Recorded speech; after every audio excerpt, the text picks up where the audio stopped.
Bonjour et bienvenue sur ma chaîne de français facilement.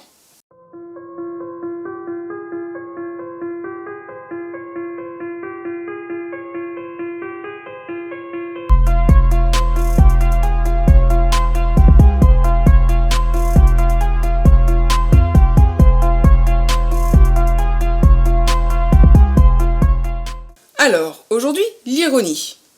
Qu'est-ce que le registre ironique ?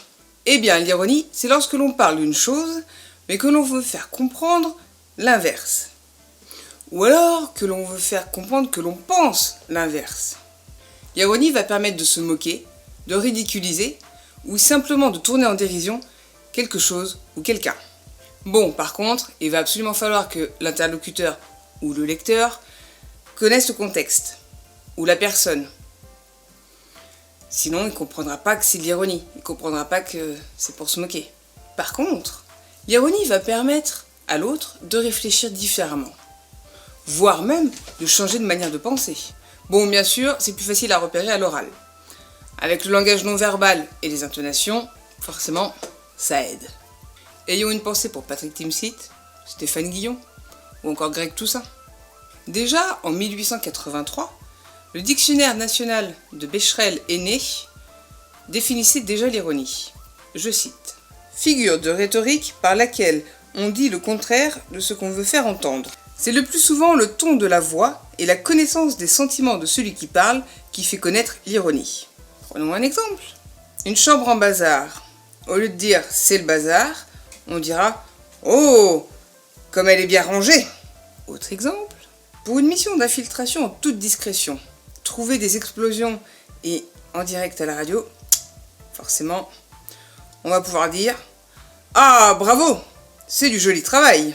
Donc avec ces deux exemples, vous pouvez facilement comprendre que l'ironie, c'est du mélioratif.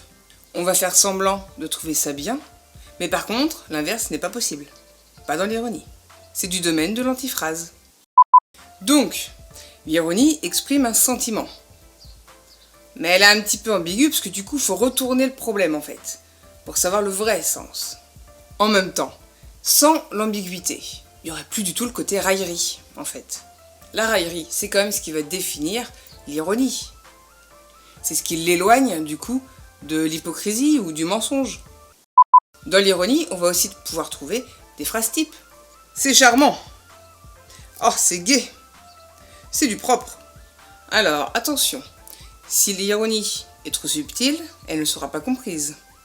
Et du coup, la personne pourra croire que c'est simplement un compliment. A l'inverse, si elle est trop évidente, le sens devient clair, ce n'est plus une raillerie. D'autres expressions dites de façon ironique. Ne vous gênez pas. La confiance règne. Tu veux un coup de main ? Faites comme chez vous. Je vous souhaite bien du plaisir. Bah tiens, compte là-dessus. Ne vous pressez pas, surtout. Oh, arrête, tu vas me faire pleurer.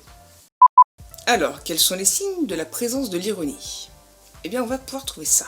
Une grimace, un clin d'œil, l'intonation, l'hyperbole, la contradiction lexicale, le contraste de registre de la langue, le contraste entre ce qui est dit et le contexte, la situation, ou encore sur ce que l'on sait de l'énonciateur. À l'écrit, on aura les guillemets, les points de suspension, les points d'exclamation. Les procédés de l'ironie. Eh bien déjà, il faut établir une complicité pour qu'elle puisse être comprise.